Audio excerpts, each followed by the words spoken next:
présente Paul Hervé Riche. J'ai découvert Jean-Philippe Carrère un jour où j'ai remis en question ma façon de concevoir la médecine et finalement le monde dans lequel je vivais. Le corps humain est émetteur d'électricité qu'on enregistre avec l'électroencéphalogramme et est émetteur d'ondes électriques au niveau du cœur aussi, électrocardiogramme. On enregistre la conduction nerveuse avec les électromyographies. Tout est électricité dans le corps humain et pourtant c'est une partie que la médecine ignore totalement. Je suis de formation médicale pure, c'est-à-dire je suis un éminent microbiologiste, scientifique. J'ai fait des publications mondiales en virologie, j'avais 26 ans, etc. Et je n'avais jamais remis en question le monde matériel dans lequel je vivais. Et puis j'ai travaillé beaucoup sans frontières et un jour en Inde, au nord de Jodhpur, j'ai vu des enfants jouer avec des cailloux. Ça m'a amusé. J'ai ramassé des cailloux, je les lancé. Et mon guide me dit « touche pas, touche pas !» Je dis « pourquoi touche pas ?» Il me dit « parce que c'est ici que l'Inde faisait ses essais nucléaires il y a 10 ans. Entre Jaisalmer et Delhi, effectivement, il y a un désert. Et les enfants jouaient tous les jours avec des cailloux qui avaient été le résultat des explosions nucléaires. Effectivement, beaucoup d'enfants là-bas ont des leucémies. Et j'ai donc fait le lien entre l'électricité, la radioactivité et finalement le totem du monde dans lequel nous vivons. On m'a appris une médecine chimique, une médecine dans laquelle telle maladie égale tel symptôme. Un monde mécaniste, ce n'est pas la réalité. La réalité, elle est au-delà de tout ça. Et je me suis rendu compte également que dans le monde occidental, où je suis revenu après avoir travaillé pendant plein d'années à l'extérieur de l'Europe, à l'extérieur ce qu'on appelle le monde occidental, je me suis rendu compte qu'il y avait énormément de choses qui avaient changé. Les téléphones portables, il y avait des ondes partout. Et ces ondes-là, je connais comment l'influence électrique peut exister. On a tous vu avec une peau de chamois et une règle électrique comment on peut faire danser des bouts de papier.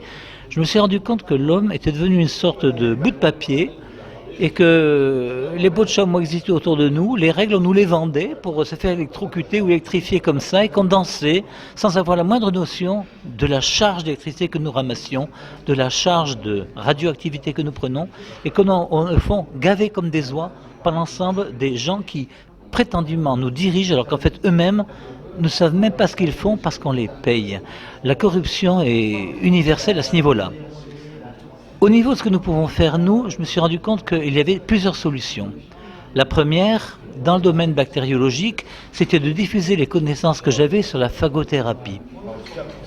L'association Les Pieds sur la Terre de Jean-Philippe m'a proposé de m'aider parce que je suis vraiment le seul au monde à maîtriser totalement cette technique, bien que des scientifiques de l'Institut Pasteur et autres commencent à revendiquer la paternité de cette technique. Ils n'étaient pas présents le jour de l'enterrement de Félix Derel, pas plus qu'ils n'étaient présents quand celui-ci a commencé à développer ses travaux avec Réga Clémenceau, fils de Georges Clémenceau, qui m'a appris ce travail.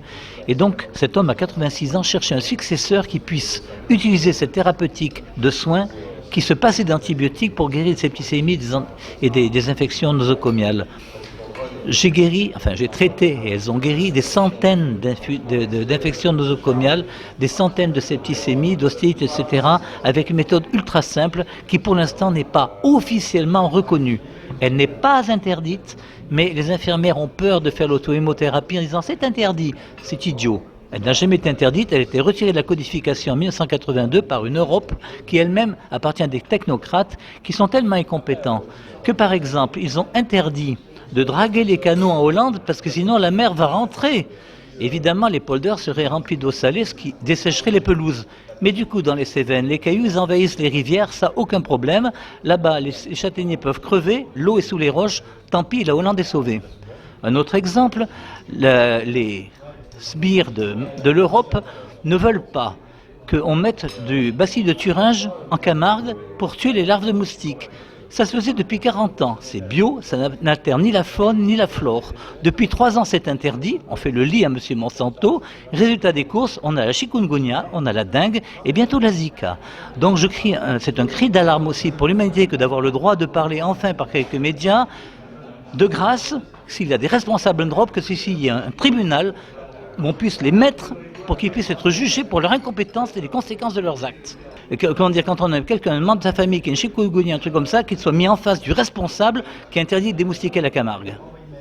Et d'autre part, qu'il soit jugé également pour corruption. Il devrait y avoir un tribunal anticorruption, et alors là je vous garantis qu'un certain nombre de gouvernements auraient à répondre de leurs actes. Pour l'instant, on a affaire à des impunis.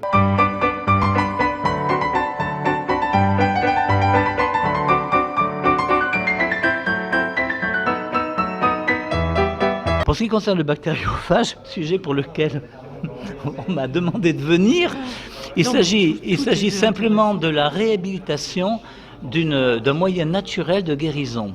Dès les premières tétées de l'enfant, le colostrum arrive au sein de la mère, c'est-à-dire c'est un liquide, c'est pas du lait, qui contient des bactéries et des bactériophages. Oui. Là tu rebondis. Il intervient par rapport au colloque. Ah oui, oui, voilà, j'interviens. On était invités tous les deux à un colloque à l'Assemblée nationale sur la phagothérapie. Sur la phagothérapie, qui est sa spécialité à Paul Hervé Riche, qui est le spécialiste mondial, qui a fait des publications mondiales dès les années 75. Sur une thèse qu'il a fait qui démontre vraiment que l'antibiothérapie aujourd'hui, bien comprise, est une escroquerie de plus. Et c'est démontré scientifiquement, puisque c'est tous ses travaux. Il se bat depuis 40 ans pour faire reconnaître ses travaux et il est censuré. Et on a eu la preuve hier après-midi, puisqu'on était invités tous les deux par Michel Rivasi à l'Assemblée nationale pour témoigner, moi, de ma guérison, puisqu'il m'a soigné sur une maladie auto-immune que j'ai, qui est une, je ne sais pas comment t'appelais ça, une ostéochondrite. Voilà, une ostéochondrite auto-immune, voilà, dont j'ai été guéri grâce à l'auto-hémothérapie. Et donc j'avais des choses à dire, et lui, surtout, qu'il allait expliquer sa méthode. Et bien, il a été censuré puisque les services de police ont modifié son nom. Alors vous voyez quand même à l'Assemblée nationale, c'est extraordinaire, je vais te passer le relais. Mais on a changé son nom, comme ça il n'a pas pu rentrer. Et ça veut dire que ce colloque qui était réservé aux professionnels et aux spécialistes de la phagothérapie, eh bien moi j'y suis rentré parce que moi je suis connu de personne, si vous voulez, donc j'ai eu le badge, mais lui n'a pas eu le badge. Donc j'ai pas eu droit à la parole, donc je suis parti. Et le spécialiste mondial français n'a pas pu s'exprimer. Donc merci pour lui de lui donner la parole. Spécialiste mondial français, c'est gentil. Il n'y a pas de spécialiste dans le monde de la phagothérapie. J'étais l'héritier du découvreur, Félix Derel, à travers M. Réga Clémenceau, qui m'a passé le flambeau à 82 ans.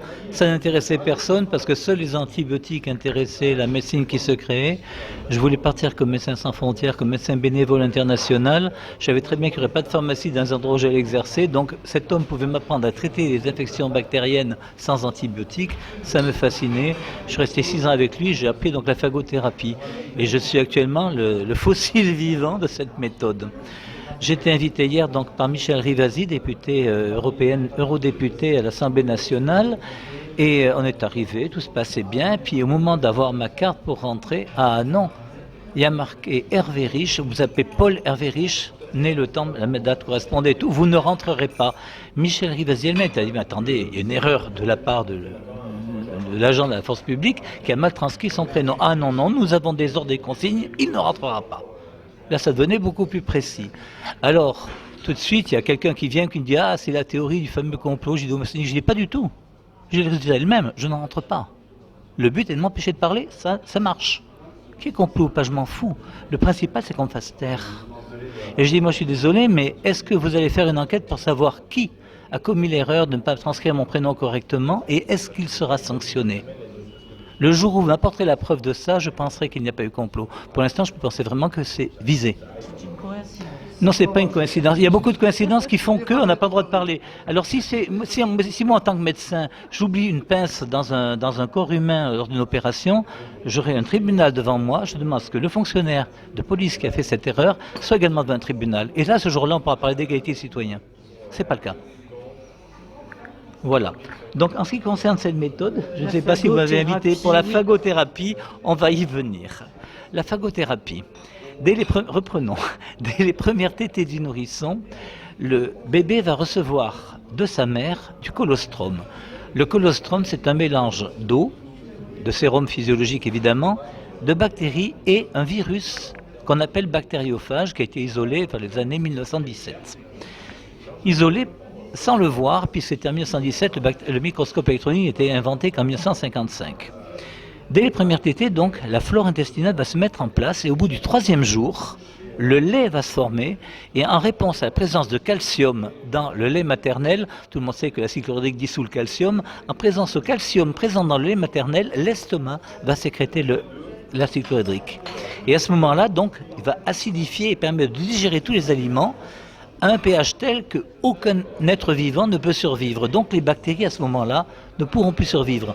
L'estomac donc étant acidifié, ça va verrouiller ce qu'on appelle la flore intestinale.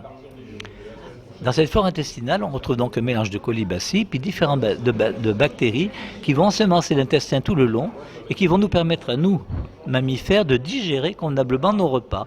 Il y a une flore acidophile, une flore basophile, une flore protéinophile, etc. Les protéines, donc, qui vont chacun digérer à telle ou telle étape de la digestion telle ou telle substance que nous mangeons. Le bactériophage, qui vit en symbiose avec le colibacille, après que l'estomac acide ait évacué son bol alimentaire, le bol alimentaire va être réalcalinisé, c'est-à-dire le pH, le potentiel hydrogène, c'est-à-dire l'alcalinité du bol alimentaire va être reconstituée par la bile, et à ce moment-là, dans le tube digestif, le pH régnien est d'à peu près 7,3, 7,4, ce qui est le pH normal du sang, 7,3. Et à ce moment-là, donc, par le canal thoracique, ça remonte dans la veine cave par le citerne de Pecquet, qui est une sorte de cœur sur les lymphatiques, et ça va circuler dans le corps entier. Arrive une bactérie. Cette bactérie va être tout de suite l'objet des intérêts de ceux qui vont les manger, puisque ici c'est un univers dans lequel il y a les prédateurs et les proies, et donc la proie, la bactérie, va être attrapée par un ou plusieurs bactériophages.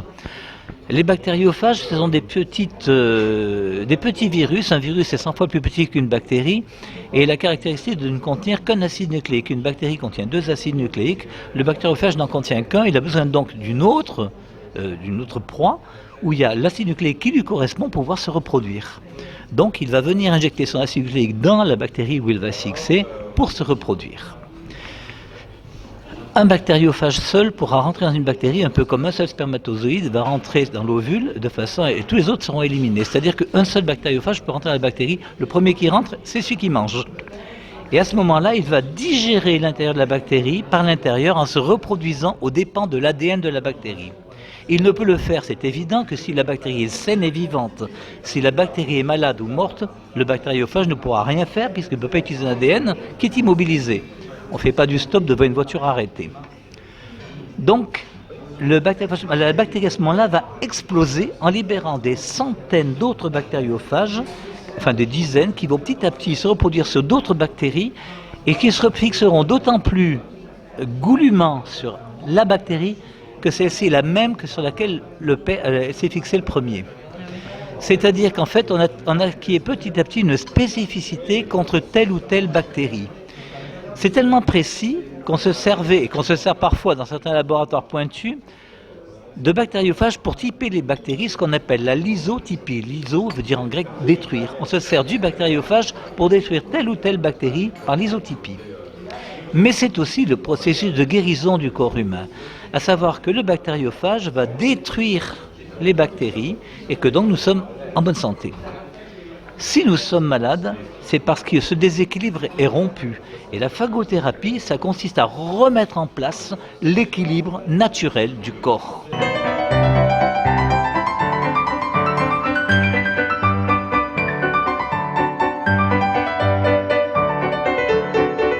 La première chose qui a été observée, c'est qu'une personne qui mange trop de sucre, elle fait facilement des boutons. On voit facilement nos ados faire des staphylocoques, de l'acné juvénile. Et puis le diabétique qui s'infecte. Et pourquoi? Réponse de la faculté, le staphylocoque aime le sucre. Oui. Et ces crétins, ils ignorent l'existence du bactériophage. Le staphylocoque n'aime pas le sucre, on fait des pansements au miel, ça guérit et ça évite, ça désinfecte même les plaies. On se sert de miel de thym pour désinfecter les plaies à Limoges par exemple, à l'hôpital de Limoges. Ce qui se passe simplement, c'est que le staphylocoque va proliférer en présence de sucre et va acidifier le milieu. Or, l'acidité tue le bactériophage. Ce qu'on avait vu déjà tout à l'heure pour l'estomac, etc., la flore intestinale. Et donc, l'acidité également renforce la bactérie puisque le sucre digéré par la bactérie va engendrer du sucre, de l'acidité. C'est pour ça que le diabétique infecté décompense en acidose. Puis acidose, c'est ultérieurement. Donc, Les choses déjà qui votent les règles de la phagothérapie dès le départ. Toujours alcaliniser le malade, donc bannissement total de l'aspirine. On voit énormément de gens qui font des septicémies qui sont sous cardégique ou sous aspégique. Faire un aspégique à une personne qui a une septicémie, c'est savoir qu'il va mourir dans 6 heures, c'est le condamné à mort. Parce qu'on tue ces bactériophages qui sont les seuls agents de défense anti-infectieux. On n'a jamais isolé un anticorps anti-staphylocoque. On n'a jamais isolé un anticorps anti-streptocoque. On n'a jamais isolé un anticorps anti-pyocyanique. Quand une personne est malade, les anticorps montent. Les globules blancs montent. Plus ça monte, plus cette personne est malade. Elle va mourir avec un taux maximum d'anticorps, un taux maximum de globules blancs. Et le pauvre infirmier et le pauvre médecin au chevet du malade, eux, ils sont en carence immunitaire selon les critères d'immunologie et eux, ils sont en bonne santé. Donc on confond moyen de défense avec témoin d'infection, et tant que la faculté fera cette erreur, on ne comprendra pas, on ne pourra pas avancer en médecine. Et on continue à enseigner ces âneries. Mais ça, c'est qu'un détail, c'est pas la seule. Donc, les anticorps sont des fragments de protéines qui sont issus certainement du conflit bactérie-bactériophage, mais pour l'instant, on n'a pas encore le droit de faire cette expertise, cette expérience in vitro, parce que la recherche est complètement muselée. On n'a pas le droit de faire des recherches scientifiques, il faut des crédits, et si on fait des crédits, il ne faut pas trouver. Sinon, on n'a plus de crédit l'année suivante. Donc ce que je dis là est totalement interdit. Si vous avez le temps, prenez des bactériophages, des bactéries, mettez dans une éprouvette, scellez l'éprouvette, mettez-en dans une étuve et faites une immunoélectrophorèse 2 heures après. Vous aurez des anticorps qui ont monté sans aucune cellule humaine et vous serez banni à jamais des études de médecine. Une autre chose, vous prenez un globule blanc, vous mettez un globule blanc en culture dans une truc, vous mettez une bactérie saine. La bactérie va se multiplier dans le globule blanc. Pour se faire avaler, elle sécrète une substance qu'on appelle opsonine. Du grec opsonein, je prépare la cuisine. On est tous des opsonines quelque part. Et donc, elle se fait avaler par le globule blanc, et à l'intérieur du globule blanc, elle va se reproduire, elle va détruire le globule blanc, c'est ce qu'on appelle un globule de Puy, un pyocyte. Inversement, si la bactérie est déjà atteinte par un bactériophage, on aura exactement ce qu'a photographié en 1955 M. Mechnikov, à savoir on voit une bactérie progressivement détruite dans le cytoplasme du globule blanc. Le globule blanc n'a pas digéré la bactérie, elle était malade, elle est morte de sa bonne mort, ce qu'on a photographié avec ou sans globule blanc autour. Seulement l'interprétation, il lui a ramené un prix Nobel, nous on risque rien, quand on critique un Nobel, on n'a que le droit de fermer notre gueule. Alors donc les globules blancs montent, les anticorps montent et la personne est de plus en plus malade et elle mourra bien défendue. Le seul agent de défense véritable, c'est le bactériophage. Donc on a vu l'acidité, on a vu le pH sanguin, on a vu la glycémie. Maintenant il y a un troisième élément qui existe. Quand les bactéries éclatent et sont détruites, le corps va prendre connaissance des tripes de la bactérie, l'intérieur de la bactérie, cet ADN.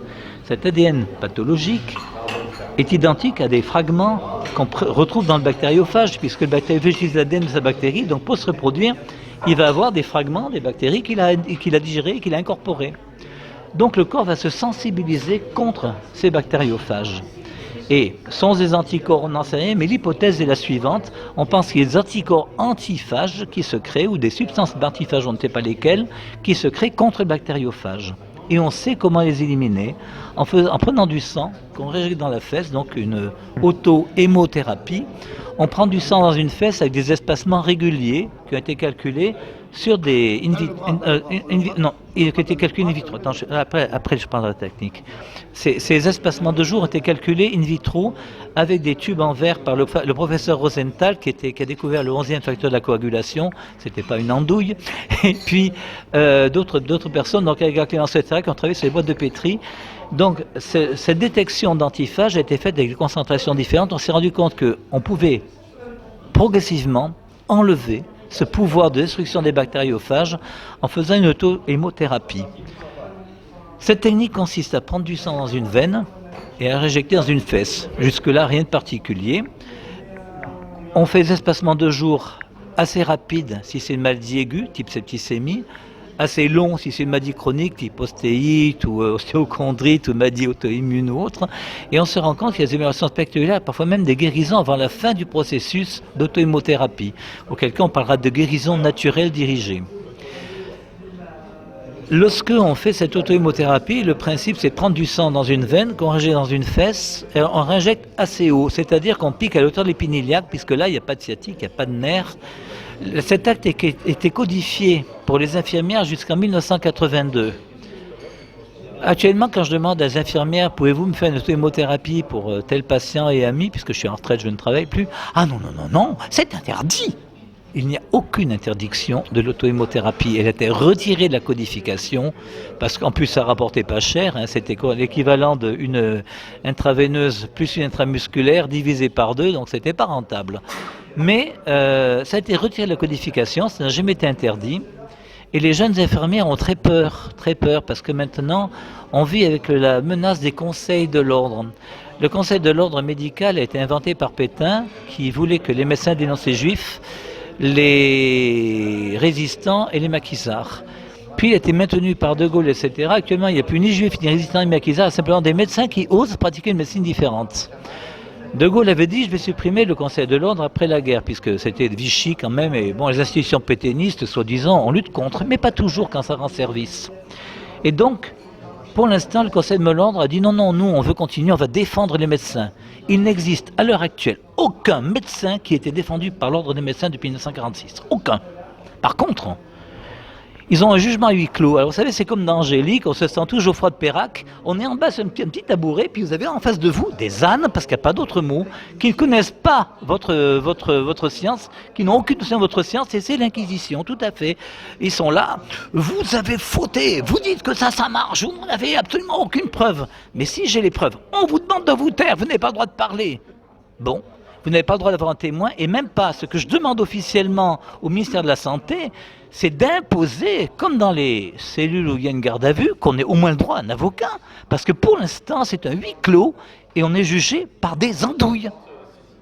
Alors on se sent comme le chat au milieu d'un tribunal d'andouilles. Et on a beau savoir, eux, non, c'est des andouilles. Ils sont fumés et puis terminés. Ils ont le cerveau aussi embrumé que ça.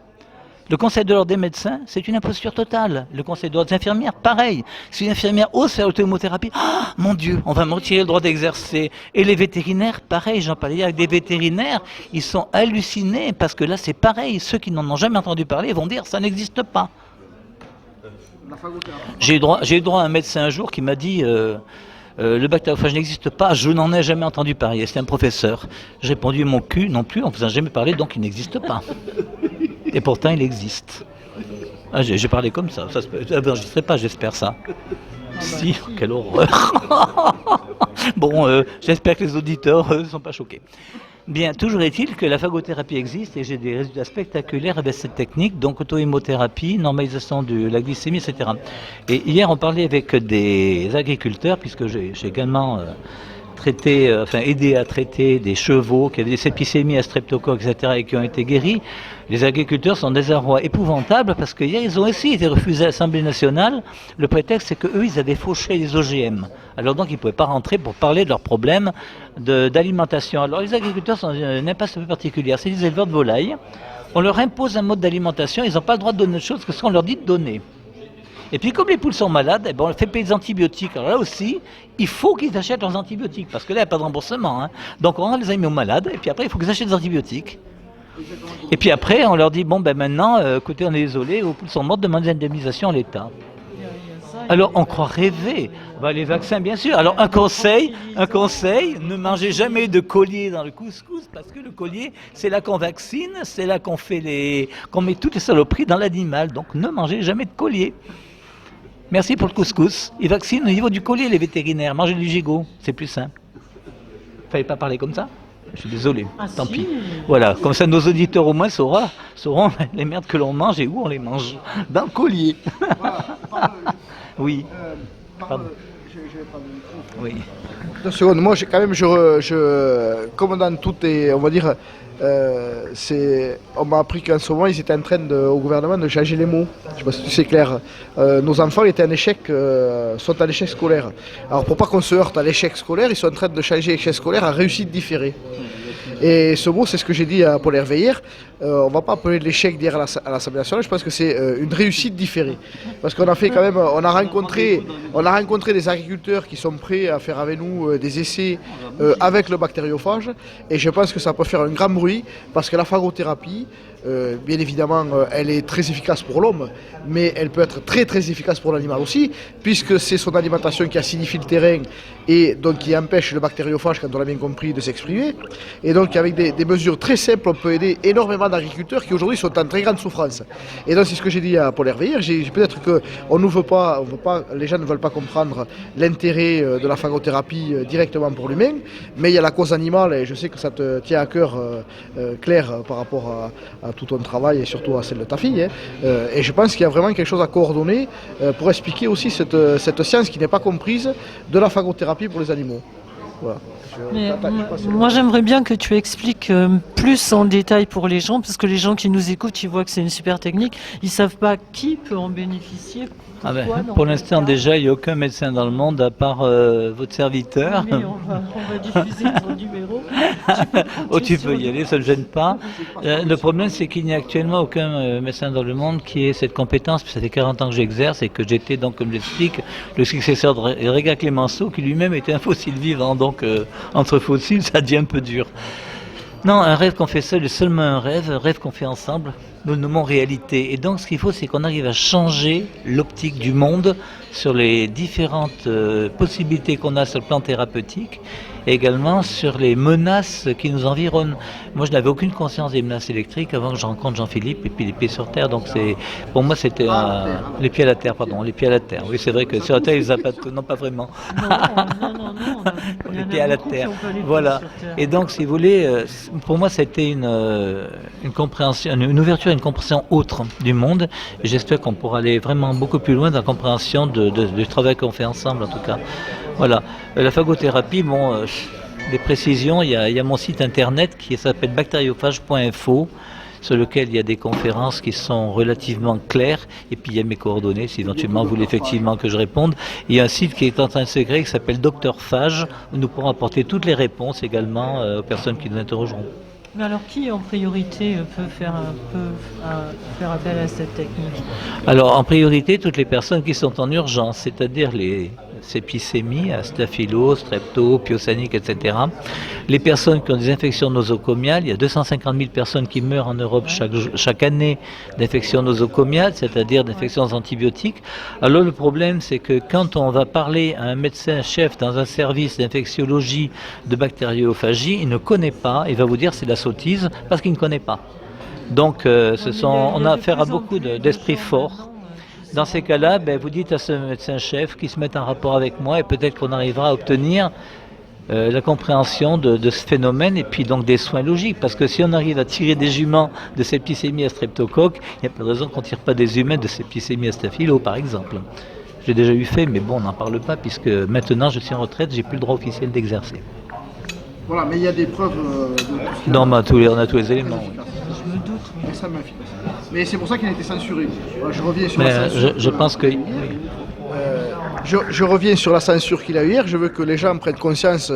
Voilà, on est moi de Perpignan et lui de Nîmes, on dirait qu'on est des agriculteurs, des gens, mais la science de Paul Hervé est tellement importante que l'appareil d'État, hier encore, a manifesté toute sa puissance pour l'interdire de parler. C'est la science de la phagothérapie bien comprise par Paul Hervé Riche. J'ai mis hier un petit post sur ma page Facebook Les Pieds à la Terre.